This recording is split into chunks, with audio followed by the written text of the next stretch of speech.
geste retenez-vous de l'exceptionnelle saison de Karim Benzema? Habillage, juste le meilleur en français. On y va. Oui. Quel geste retenez-vous de l'exceptionnelle saison de Benzema? Benjamin, vous me dites? Au coup d'épaule sur Donnarumma. Aïe, aïe, aïe, aïe, aïe, en huitième de finale retour. Ouais, on s'en souvient tous. Guillaume? Ce but-là aussi. Ouais. Pareil. Attention avec Bilderman. Moi, c'est pas un geste, c'est l'élimination quasiment à lui tout seul de Manchester City en demi-finale de la Ligue des Champions. Ok. Giovanni Castaldi? Moi, c'est le triplé face au PSG. Ah, on revient en huitième de finale. Oh là là. Et vous, Olivier Rouillet? Moi, j'étais un petit peu... Non, mais c'est rien. Alors moi, j'ai pris le but contre l'Espagne. Ouais, en Ligue des Nations. Ah ouais. C'est bien, c'est bien. C'est quand même pas mal, hein. Ouais. On va Quel vous mettre... faillot. On va Choisis la Ligue des Nations qui diffuse sur la chaîne L'équipe. T'es facile, Marouille. Je crois qu'il a pas eu le choix. Oui, c'est surtout ça. Je suis d'accord, Guillaume. T'es facile, Marouille. Un tutoiement, Marouille. Vous parlez au président de l'équipe du soir. Pardon, monsieur Rouillet. Pardon. Tu peux tutoyer un ami proche d'un ballon d'or. C'est vrai. D'un triple ballon d'or. D'un triple ballon d'or. Donnarumma, on revient en huitième de finale. Retour où le Paris Saint-Germain donc arrive à Madrid qualifié. Les Parisiens repartiront éliminés. Et vous, Benjamin, c'est ce fameux coup d'épaule sur Donnarumma. C'est ce qui fait basculer l'histoire, parce que sans ce coup d'épaule, le PSG file tout droit vers une qualification et on parle peut-être pas de victoire finale pour le Real Madrid en Ligue des Champions.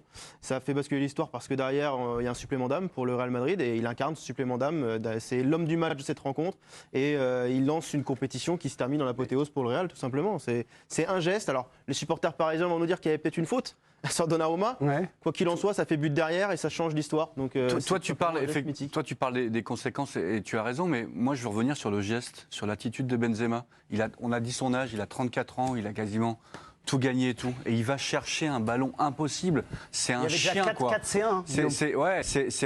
C'est un type hyper fin, un toucher de balle incroyable. Zidane a parlé de la manière dont il contrôlait le ballon. Mais c'est aussi un chien, quoi. Là, il va faire un pressing sur Donnarumma. Il a 34 ans. Quand tu vois certains joueurs aujourd'hui mais je ne parle pas de Mbappé, je parle aussi de Dembélé ou de jeunes qui souffrent terriblement à l'idée de faire un repli défensif. Lui, il va faire un pressing de dingue et il va jouer de son corps pour faire la différence et renverser la tendance. Guillaume, je trouve ça incroyable. C'est pas le plus beau geste, mais ça résume tellement ce qu'il est, quoi, aujourd'hui. Pour l'avoir commenté quand il était au début avec Lyon, il était déjà comme ça. Ouais. Il avait déjà cette agressivité naturelle d'aller sur le porteur de la balle et il a su simplement le mettre encore plus. Il va tout chercher. Travailler. Il le refait contre Chelsea sur Mendy aussi. Et c'est naturel. Giovanni Castaldi, vous avez, pas forcément isolé ce geste, mais ce match-là, ils sont triplés contre le Paris Saint-Germain. Oui, triplé, parce que je comprends ce que dit Benjamin, mais à un partout, le PSG est encore qualifié. On peut me raconter l'histoire autant qu'on veut, mais à un partout, ils sont encore qualifiés. C'est le déclic. Je suis d'accord que c'est le déclic. C'est le déclic. Évidemment. Mais juste regarder les buts, la qualité de ces buts, ce que j'aime dans ces 3 buts, c'est qu'il y a tout Benzema.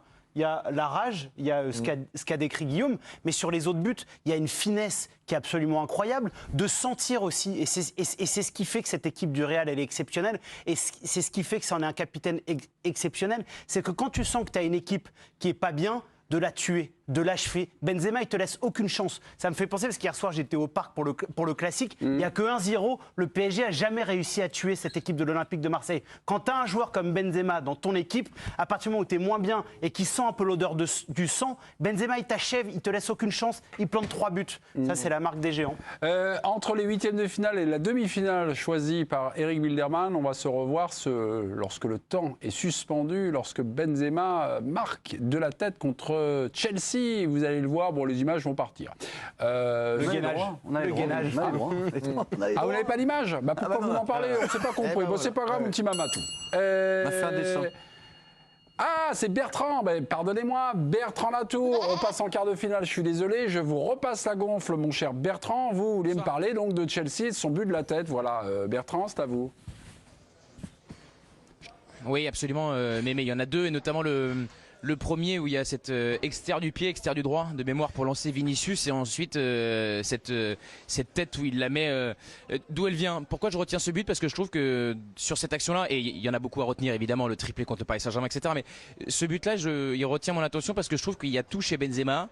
Il y a l'inné, Et il y a l'acquis, et c'est-à-dire qu'il y a l'inné de la qualité de son pied, le talent, le génie, et voilà ce pourquoi il est Karim Benzema. Et ça, Olivier le sait, le commentait déjà à l'époque quand il était sur Canal. Bon, évidemment, Karim Benzema, tout le monde avait identifié très vite les qualités qui étaient les siennes footballistiques, et ça, il l'avait déjà. Et ce qu'il a acquis durant sa carrière, le travail, il y a beaucoup fait référence ce soir au Théâtre du Châtelet, ce jeu de tête qui était un de ses talons d'Achille en début de carrière, domaine dans lequel il ne brillait pas, et puis le travail, le gainage, les abdos, la répétition à l'entraînement, et d'être capable de marquer 2 buts au final de la tête en quart de finale de Ligue des Champions. Je trouve que ce but, il résume assez bien ce qui est Karim Benzema, en tout cas c'est mon opinion. 8e quart, demi avec Eric Bilderman, le match aller-retour contre City. Vous globalisez cet aller et ce retour, oui, pourquoi? Je globalise. En fait, de manière assez spontanée, chacun a pris un tour de qualification. Ouais. C'est-à-dire que l'émotion naît en 8e contre le PSG, elle se confirme en quart de finale contre Chelsea. Il y a une forme d'apothéose avec la demi-finale où, à l'aller, le Real est à un moment donné en situation vraiment catastrophique face à Manchester City. Ça finit à 4-3 et il marque 2 buts. Et ces buts mettent le Real en situation de pouvoir espérer au retour. On oublie totalement que c'est Rodrigo qui maintient au match retour le Real en vie, puisqu'à 1 minute de la fin, Manchester City est qualifié. Et en prolongation, qui va définitivement céder le score, certes sur un penalty, c'est une fois de plus Karim Benzema. Donc c'est quelque part l'épitaphe, la signature de l'ensemble de sa prestation. Et le paradoxe, c'est qu'en finale, il avait tellement fait le boulot qu'il n'a pas eu besoin de marquer un but. C'est Valverde qui a donné le titre. Je reviens, mes petits chroniqueurs, sur ce parcours en Ligue des Champions. Moi, j'ai eu le sentiment, alors on sait que c'est un genre maintenant qui fait fureur sur les plateformes ou sur les télés, c'est les séries. Moi, j'ai l'impression que c'était une série, cette Ligue des Champions, une série produite par Netflix. Non, avec à chaque fois un nouveau truc, un nouveau scénario. À chaque fois, bon, c'est lui qui gagne. Enfin, en tout cas, c'est le Real qui gagne. J'ai l'impression d'assister à une série, ce qui est assez rare quand même dans le sport. On dit, c'est écrit. Non? Vous n'avez pas eu ce sentiment-là? Totalement, parce que Eric l'a dit, alors nous, on a beaucoup parlé du PSG, parce que c'était en France, etc.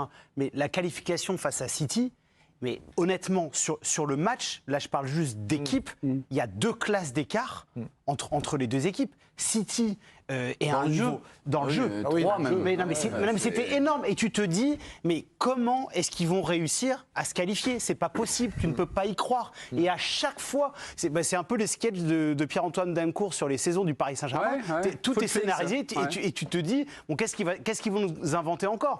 Et Gérard parle du PSG. T'es quand même très fort. Non, pas du tout. Non, mais je trouve que c'est imprévisible ce qu'ils ont fait cette saison, parce que c'était vraiment pas la meilleure équipe l'an passé. En tout cas, celui qui l'a pensé, si je puis m'exprimer ainsi. Parce que même pour Chelsea, quand tu vois le match aller qu'ils font et le match retour, tu dis c'est pas possible. Il y a quand même quelque chose qui s'est passé. Et on oublie trop souvent Courtois là-dedans, quand même. Oui, ça c'est clair. On oublie vraiment Courtois parce que... Je rejoins Karine, elle a raison. L'injustice de ce classement. Il mérite 100 fois d'être dans les 3. Quand vous rejoignez le foot à 11 du Real Madrid. Quand vous rejoignez Karine, c'est Karine Galli. Oui, Karine Galli, pardon. Officielle, bien sûr. Passe de commentatrice. Parce que la finale de Courtois, j'ai rarement vu un gardien à ce niveau-là. 9 arrêts. Olivier, vous avez choisi non pas ses exploits au Real, mais un but. C'était il y a à peu près 1 an, pas jour pour jour, mais 1 an. Ça a été en finale de la Ligue des Nations. Avec son coup de canon là contre l'Espagne, on va évidemment le revoir car nous avons les droits. Oui, c'est vrai. C'est pour ça que j'ai choisi, comme ça je vais prendre du plaisir à c'est ça qui est fort. C'est absolument magique, mais c'est fabuleux. En fait, j'écoutais mes collègues et quand mes amis, quand ils disaient... non, les collègues. Non, mais quand ils disaient la sangle abdominale, le travail, etc. Ça m'illustre. Et là, c'est fabuleux. C'est fabuleux. Et puis, il y a toujours ce geste. C'est limpide, c'est clair, c'est même facile. Mais c'est pas facile parce qu'il l'a travaillé et c'est juste. Et chaque fois, ça, ce ballon qui s'en va là-bas et le gardien, il peut faire ce qu'il veut, il n'y arrive pas.